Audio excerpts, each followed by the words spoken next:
All right, folks, welcome back to our broadcast. We're joining you from beautiful Mabaruma, where the folks here have accepted me as one of their own. I've been here so often.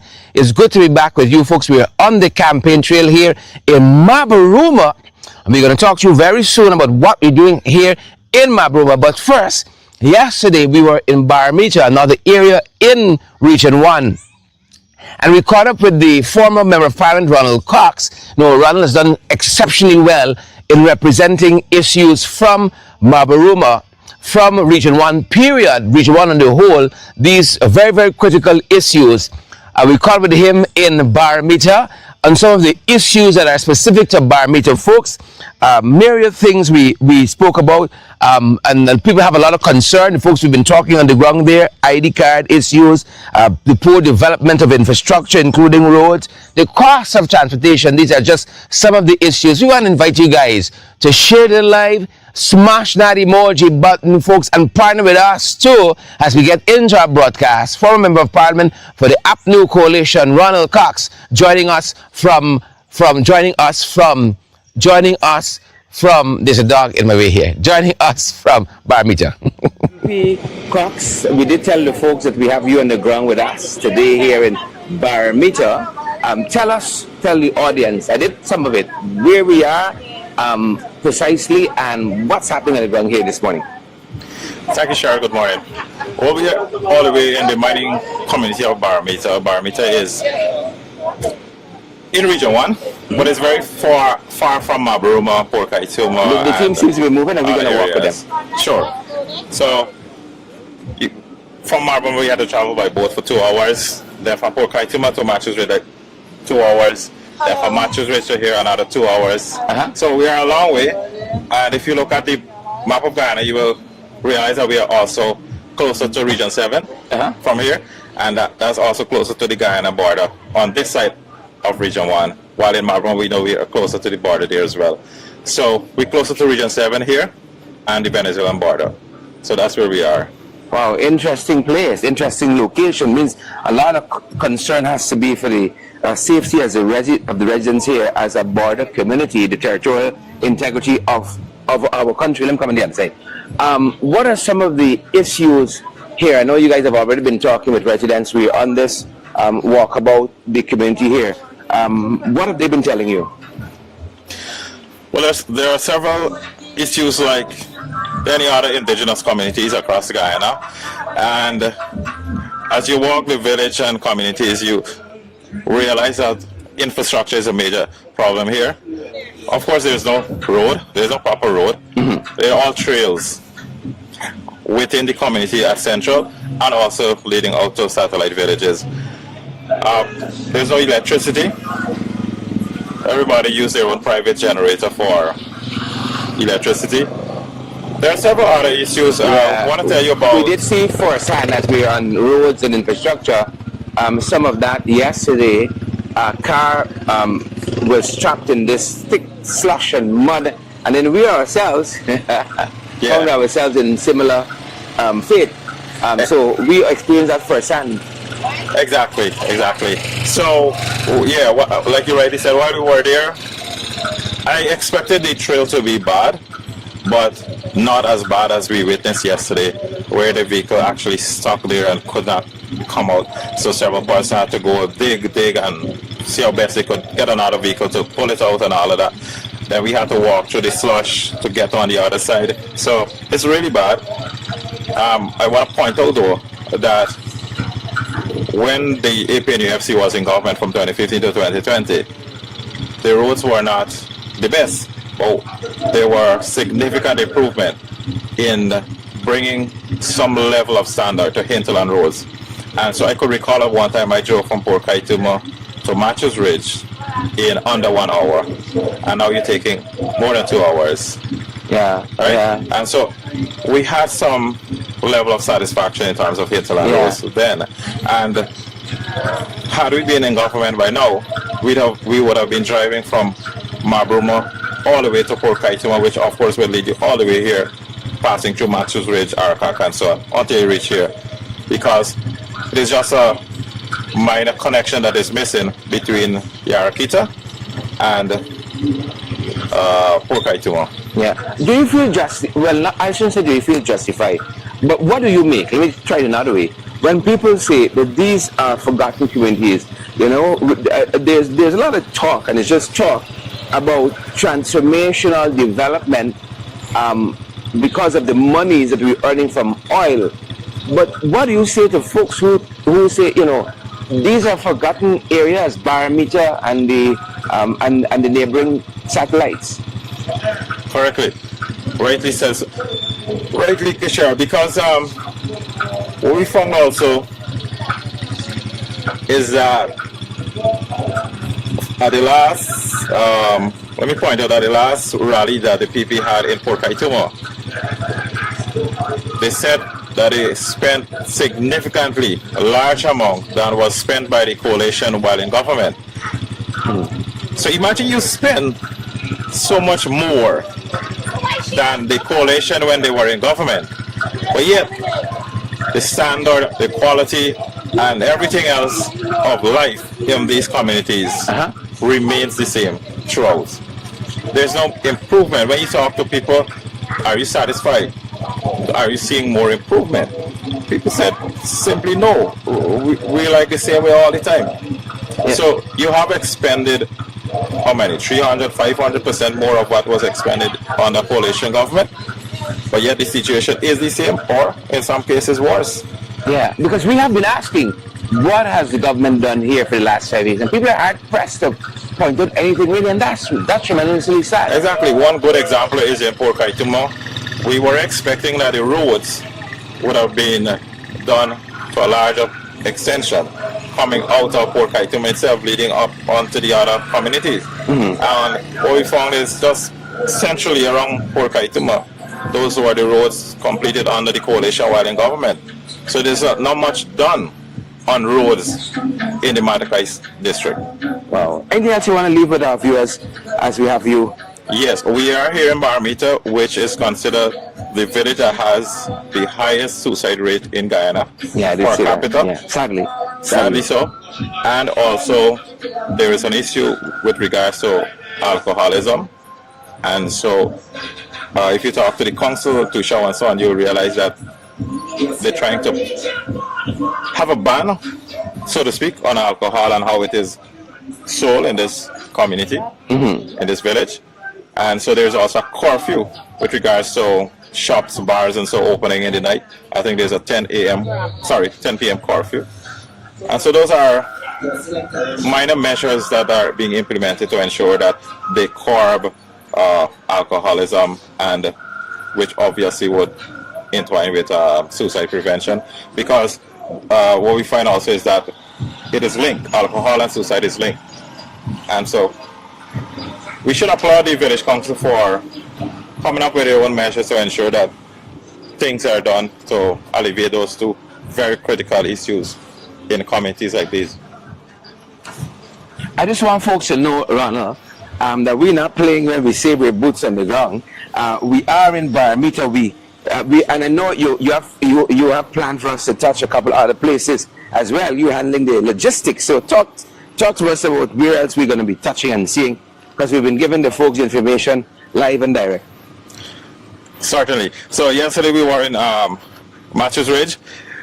We left Matthews Ridge and came all the way to Barometer, where we spent some time here meeting the residents.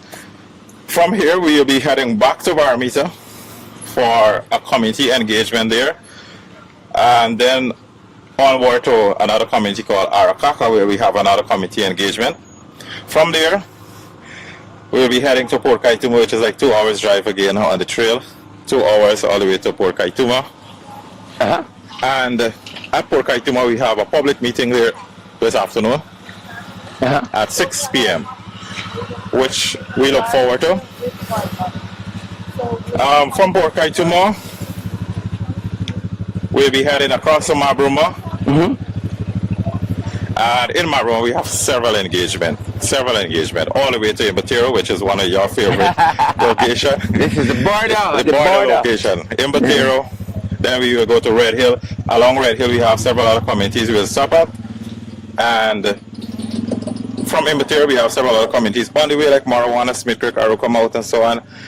Then the following days, we'll be heading up further to other riverine communities across Mabruma District.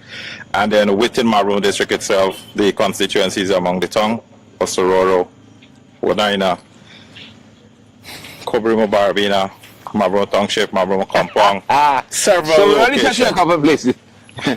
Not many, it's just a couple. It's just a couple. It's just a couple. All right. Compared to the number of villages in the region, it's just a couple. Because everybody been calling and asking, will you be in our community? Will you be visiting us? Will you bring the team to us? Several questions being asked. But All right. Sherrod, you know, we can't be everywhere We're attempting at the to, same time. clearly. But we are attempting to. laundry list you've Yeah. So as much as possible, we'll try to meet as many communities as possible throughout Region 1 on this trip. Excellent. So I asked that just to be able to segue into telling folks, look out for us coming closer to where you are. And not just this team, but all over this country, folks are fanned out, talking with residents. This is the retail politics that gets us over the finish line, September 1, 2020. You know, so expect a team coming to where you are if they've not been there already. Certainly. So yeah, right across Guyana, we have teams found out in every region. And so right now in Region 1, I'm sure there's a team headed across to Moruca as well, who's going to be there, spending some time there, meeting the communities, residents within the communities of Moruca. And as everyone is aware now, we're in Matakai District, and then we'll be heading back to Mabruma. Significant work was already done in Mabruma, so they're expecting us. They want to see you guys from Georgetown. And so I'm sure they're eagerly awaiting you guys. We're excited too. Fired up and ready to go. Ronald, thank you so much for this time. Thank you, Sherrod. And, all right, welcome back, folks. That was Member Parliament Ronald Cox on the ground in Barometer talking to us about some of the issues affecting Barometer there. Now, folks, we want to take you across the other side to Port Kaituma, where we were quite recently. Again, we're still on the camping trail here, talking with the folks here in Barometer, talking to the folks as well in Port Kaituma about some of the issues that are affecting them on the ground, folks. And the Prime Ministerial candidate, Rita Falance, did make a whistle stop in Port Kaituma. Folks, a whistle stop there. Some of the issues that she raised with the good folks of Port Kaituma, another one of my favorite places. Take a look and take a listen. Good night, everyone. You know, I've known Sherrod Duncan since I was in University of Guyana, because we have been doing politics for a long time, right? We started off at the university level in 2006. Sherrod Duncan went. He had his own party in UG. I had my own, and we were very competitive. And as fate would have it, and I say as God would put it, today we are on a national level representing people, because that's what we were training for all the time. So with that said, I have to say thank you, Sherrod, for reminding people of what goes on. You know, I was here with Sherrod when he came last year, and we visited those projects, and we spoke to persons on the ground. And I can tell you, when we were here then, we had PPP people walking past trying to suss out what we're doing. They want to know, they always want to know what we're doing. And I want to say that if they were so curious about the issues, Port Kaituma would have been in a better place today. That's right. If they were so curious about the things that are bothering the people here, Port Kaituma would have been in a better place today. Let me tell you about the PPP, because I know they have some representatives, dwindling in numbers, of course, but they still have a few that are benefiting from their corruption, and we have to address those persons. I want to tell you, from 2020 to now, and like Sherry said, I deal with the numbers. From 2020 to now, the PPP has spent almost $5 trillion. From 2020 to now. We were in office. One particular year, we had a budget of $230 billion for the entire country. We had to spend it in every region. You had to take $230 billion and dissect it, every sector, every region. Today, 2025, This year's budget is $1.382 trillion. That is the amount of money that the PPP is spending right now in Guyana. And I standing on a road that we did when we had 230 billion. And I looking for the road what they should have built with the $1.382 trillion. We were supposed to be here in Port Kaituma since 3 p.m. this afternoon. The folks waited and they waited, but we couldn't be here because we stuck in the mud. And let me tell you, we posted the ordeal of being stuck in that mud, waiting on a tractor to pull out your vehicle. We posted that, and the PPP representative in Region 7, in Region 1 rather, had the audacity to go on her Facebook page and say, oh, this is fun. When the rain falls, it is like playing in the mud. That is a failure when it comes to representation of the PPP. That is the failure of representation from their candidates. So let me tell you, where I saw that woman? I saw her gyrating on the stage when they had their rally. The same person, when we got pulled out of the mud, and persons need to hear these things. As soon as we got in the little clearing, 3 ATVs with PPP representatives going in to see what we're doing. They should have been going in there to get the damn road fixed.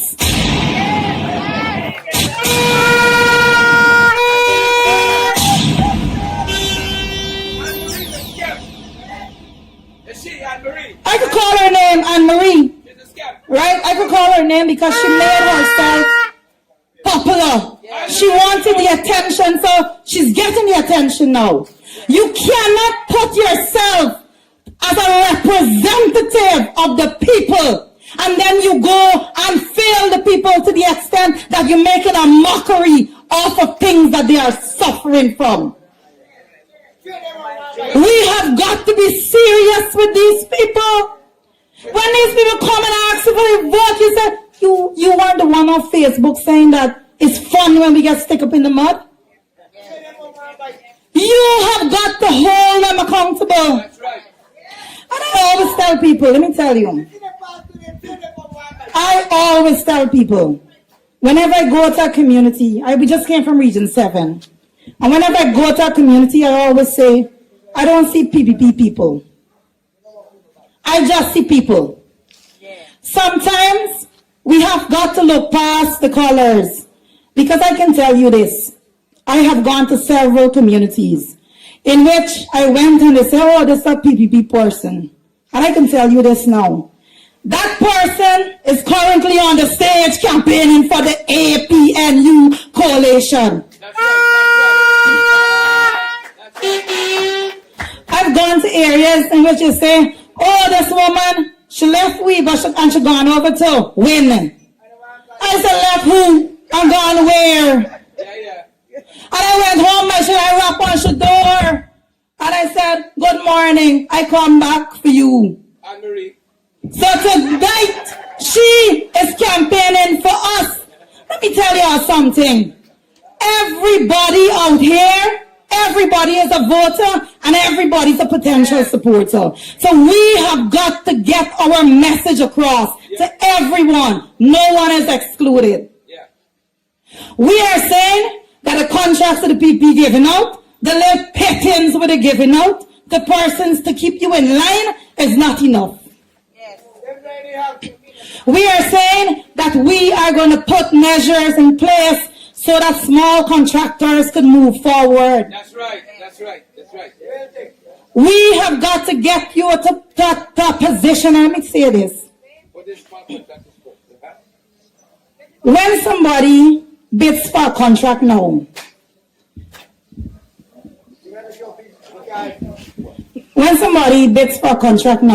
and I'm getting some water.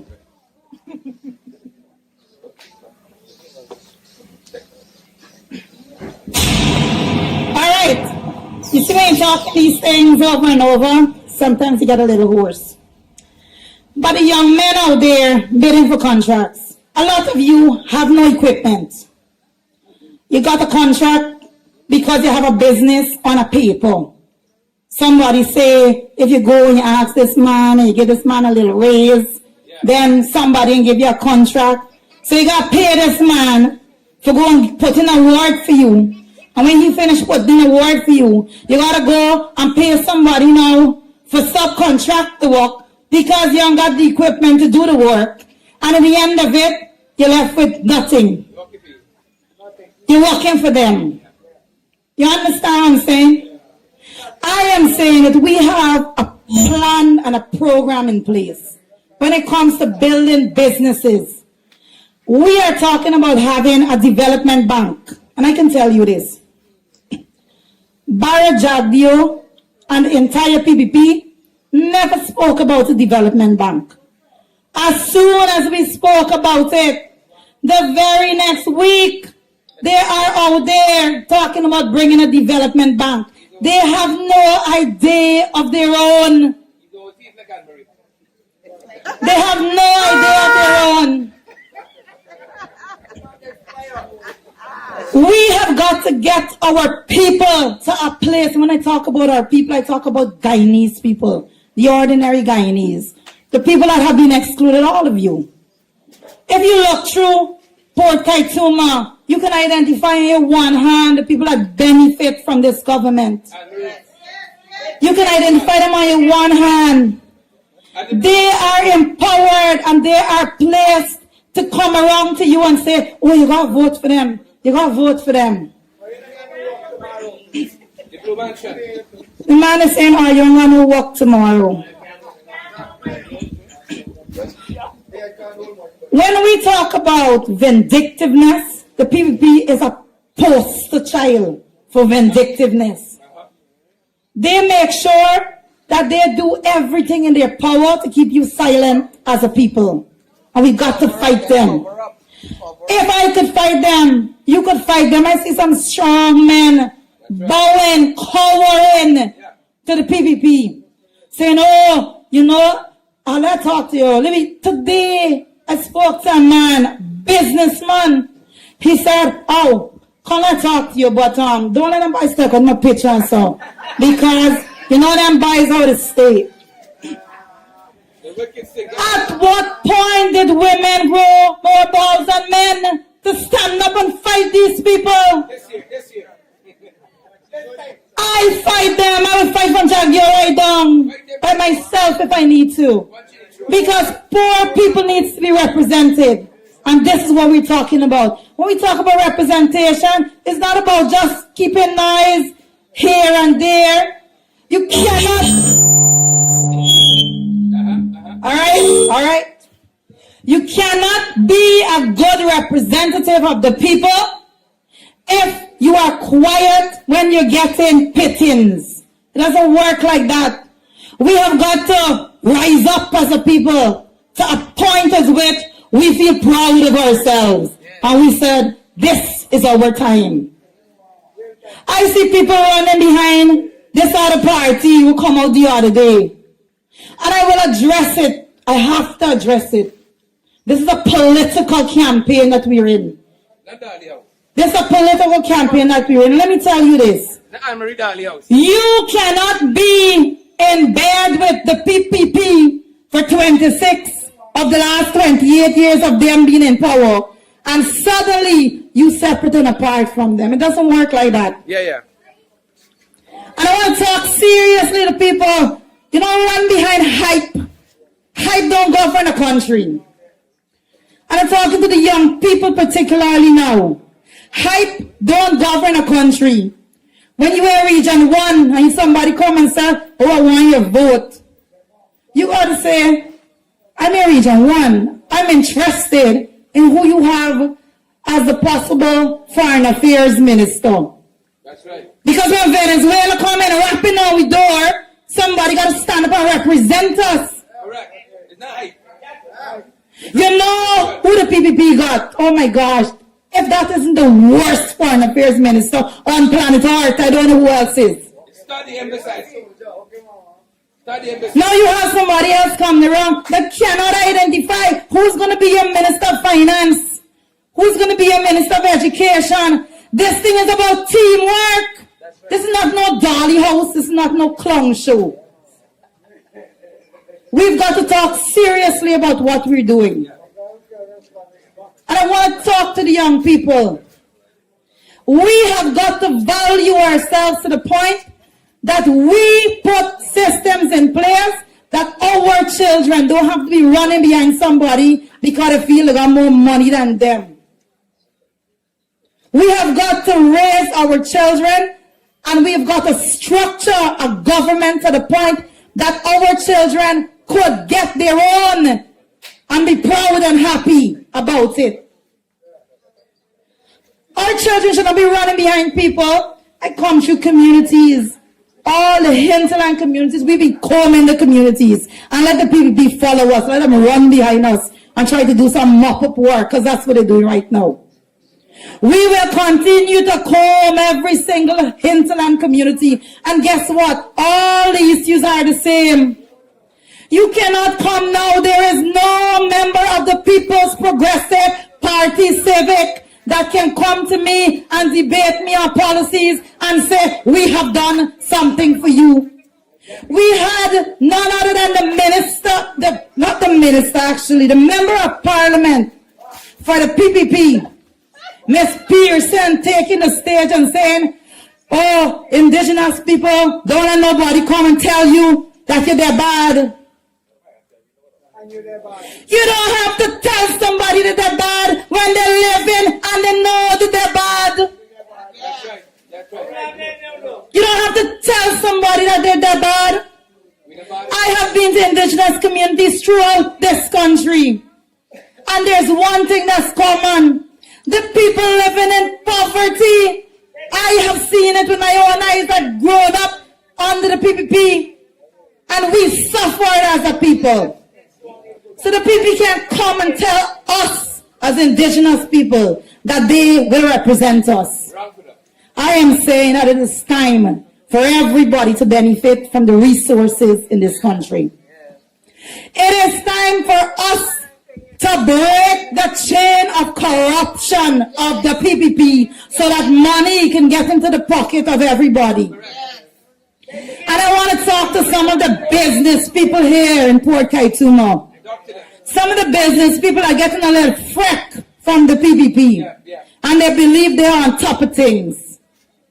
When you feel you're getting something and your life a little decent here, so you're going to do whatever it takes to keep them in power, you are putting your children and their children's lives and future in jeopardy.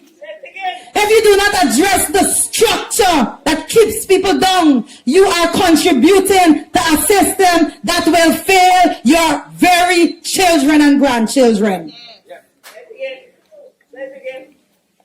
This is not no dolly house, as my colleagues say. When we're talking about policy positions, it's something serious. When we put together manifesto commitments, and we don't say promises. People say a promise is a comfort to a fool. We don't deal with promises. We deal with commitments. And I can say that when we commit to certain things, because it can be done. I have noted the PPP again. You know, as I stand here right now, I am seeing a PPP flag on a post. The PPP government is the only government that will boldly climb one of the light pole and nail up a flag, and it don't have no light on the pole.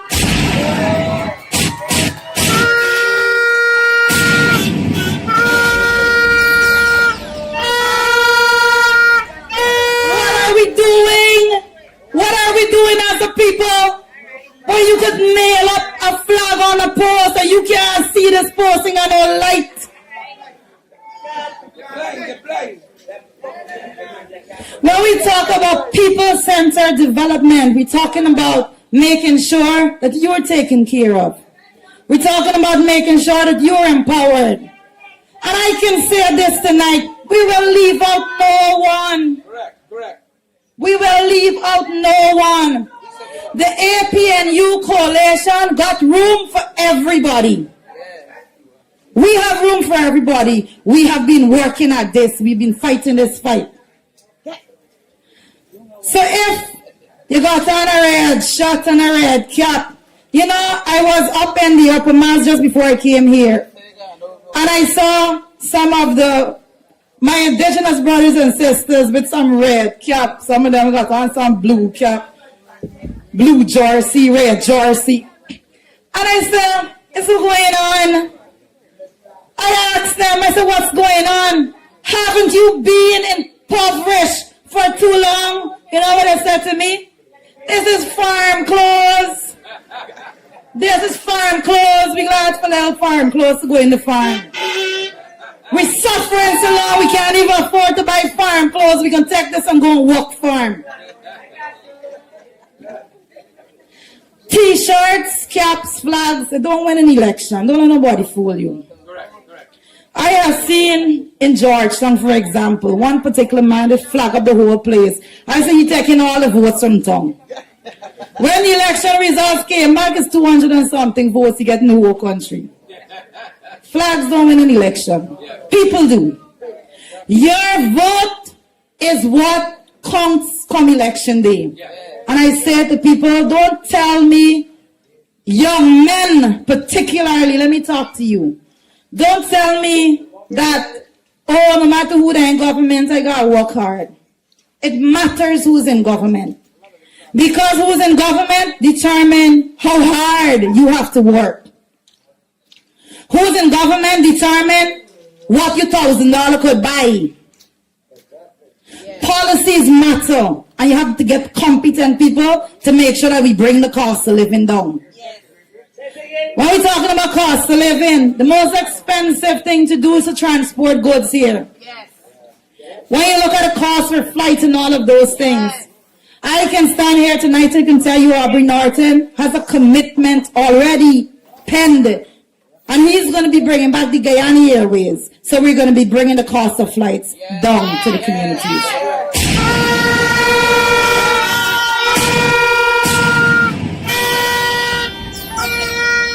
We have a plan. And as I spoke to you about the roads earlier, we built roads without oil money. So you know, with oil money, we'll be building more roads, 10 times more roads than we built without. Proper roads. It's only the PPP that would build a road, and I kid you not when I say this. The PPP builds road, and then you would pass them with some sledgehammer blocking it up. It makes no sense. They would build a road, block it up, and then fix it back. Waste money. We all make this up. I think, Sherry, you had some of the evidence up on your page. Yes. We have got to do things in an efficient way. We've got to spend taxpayers' money efficiently. It is time for us to do that. You know, Port Kaituma, you're a special set of people. And I want to say, midway in this presentation, that Port Kaituma is so special that when we didn't show up here 3 o'clock, 4 o'clock, 5 o'clock, 6 o'clock, these people said we ain't coming no more. They said we're not coming anymore. I said, you know what? When we come, this thing we could go and talk to some persons on a walkabout tomorrow. We got here almost 7 p.m. And when we got here, the PA people said, where the reach? We come in and set up. When we got there, people start popping out and said, what is this? Port Kaituma is ready to make sure the PPP is voted out of office.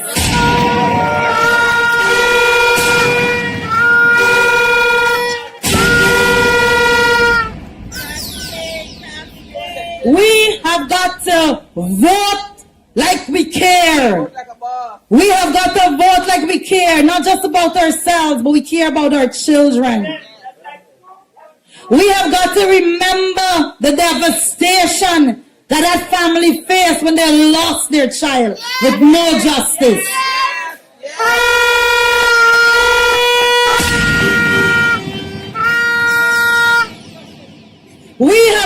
remember that the PPP administration consistently covers up criminal actions. That is what they do. How can you wear a PPP cap if you have a child? Yes. How can you support this party? Correct. Let's be real about this. Yes. The one of God was there. You know, there is a saying, and I can't remember the exact words, but I'm going to give you it anyway. It's basically saying that, oh, sometimes something don't happen to me, so I'm not going to stand up and represent today. That's right. And tomorrow it happened to your neighbor. You say, well, it still happened to me, so I'm not going to stand up for my neighbor. It happened to your friend. You say, I'm not going to stand up because it's not me, it's my friend. And when it hit on your door, your friend defeated, your neighbor defeated, there's no one to stand up for you. Yes. Sometimes we think these things are so far-fetched that it would not hit at our doors. And let us not fool ourselves. Let us not fool ourselves. If there's one example you could have about the millionaires fighting at the top right now, is that no matter how close you get with them, when you and them fall out, they can drop in hammers on you. Correct. It's in the GRA in the present. You understand? No matter how close, working hand in hand. And when they fall out, it's a different story. So you that get to the little ravelins, don't think that you're untouchable. And read them, Colin. Do not think that you're untouchable. You know, sometimes whistle stop should be short, right? A whistle stop should be something that is short, but let me tell you. When it comes to representation for people, I'm passionate about what I do. I believe that there are people just like me because I grew up in the struggle. I grew up under the PPP, so we struggle. Under the PPP, I can tell you, I spoke to a man this morning. He said every time he comes in for public assistance, his wife is no more. He's taking care of his children on his own. He said every time he apply for public assistance, to tell he come back, the book never come in. Yeah. They never give me. Because they're thieving out the money. Yes, they're going scams, they got Marie. They're going scams, they got Marie. We have got to wake up as a people and realize that if we don't fight for ourselves, if we don't fight for our children, then we are going to be in a real bad place 5 years from now. Correct. They are spending the money, it ain't reaching you. We are saying that we're going to make sure that the money reaches you. And we're not just saying that. Let me remind you of something. The people love to go out there and say, oh, they don't know how to manage the economy. Gone are those days when the PPP and any member of the PPP can say that we don't know how to manage the economy. And I will remind you here today, because some facts will hit people down, knock them down. When we were in office, inflation, we talk about inflation, talk about the increase in price of goods and services. Inflation was 0.9% at one time. Take a bow and 1.2%, 0.9%. That's right. That was the inflation rate when we were in office. That's right.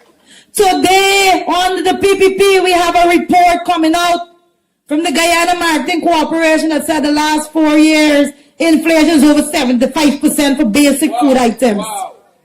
Wow, that's it. That's it. So the PPP can't come and pretend like they could manage no economy better than us. You know what else they go and say? They come and say, oh, something when Burnham was alive, and I have to address it.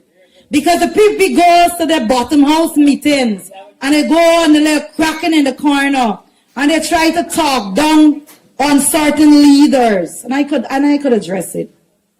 When you see they driving over the Demerara Harbor Bridge, and when you see they driving up the Linden Highway, right?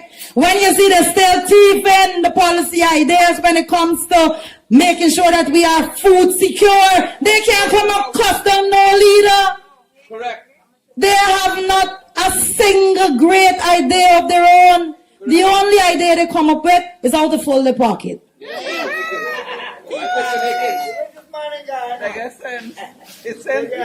We've got to be real about these things. I can tell you this, that the only thing that matter right now is the leaders that are presenting themselves to you today. Correct. A leader that dead and gone can't represent us now. That's right. That's right. Chetty and Borum, they had their time. Correct. But this is now. Yeah. That was your This time. is now. And nobody can put fear in you about it not. You know what is that? Oh, if this happened, they can go back to some line and you used to line up for this and you used to line up for that. The PPP in my lifetime, the only time I see people lining up is under the PPP. Line up for sugar line. Lining up. Sure could tell you, Line up for cash. we're supposed to be producing sugar like they say, billions of dollars going into that. Ain't a sugar shortage. People lining up for sugar. Yeah. Yeah. True story. We have got to take stock and we got to hold these people accountable. We got to check them on some facts. Correct. Correct. Don't got nobody from the PPP or any other political party coming and trying to talk down the APNU because we got some facts that they can't dispute. Correct. The fact remains that we did more with less. Correct. Healthcare is in a mess. Every single hinterland community. Yes. The healthcare is so poor I don't even know. Kill the girl in your ass. Kill the other. Right now, in the Upper Maz, if a woman goes, what time is it, Sharon? It's just about 10. It's just about 10, right? After 10, well, I could say definitively what's going on in the Upper Maz right now. If a mother goes into the hospital at this very moment to deliver a baby, the midwife got to get a torchlight to deliver that baby right now. Because there's no power. Yeah.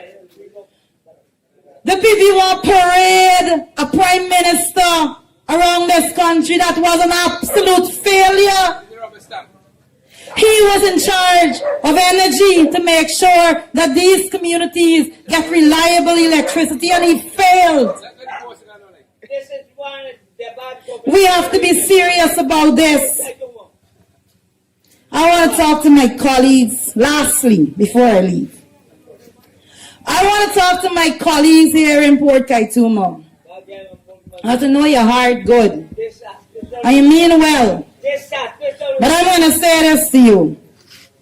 We, the APNU coalition, we are moving forward to victory. We are moving forward to a Guyana that is inclusive for all. And we are moving forward to make sure that every citizen in this country benefits from the resources of this country. And I'm saying to all of my colleagues that probably just got sidebar a little, we are saying you are welcome back home here under the APNU coalition because this is what family is about. This is what family is about. So we got to make sure that we bring everybody together because everybody matters. We all must be a part of the great Guyana that we're talking about building. So let us work together. I can tell you that in Matthews Ridge, I went through and I see a set of different flags on the post. I am yet to talk to one person that is defending those flags. Everybody in Matthews Ridge could tell me, or the older people say, you know, when Bornum used to ride here with his horse, and the place was so much better back then when we didn't have all the money that we got now.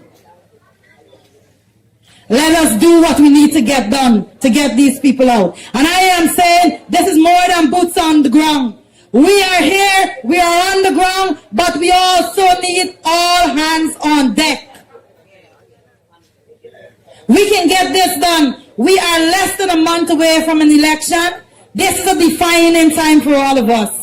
So when you go to the polls on the 1st of September, we are not just going to the polls for ourselves. We're going to the polls for our children, our family, our parents. Let's go and vote for them. Let us go and vote like we mean it. Like we are proud Guyanese. Let's go vote for the APNU coalition on the 1st of September. So let us stand up and unite. Stand up and unite as one on the 1st of September, because this is your time. Port Kaituma, this is your time.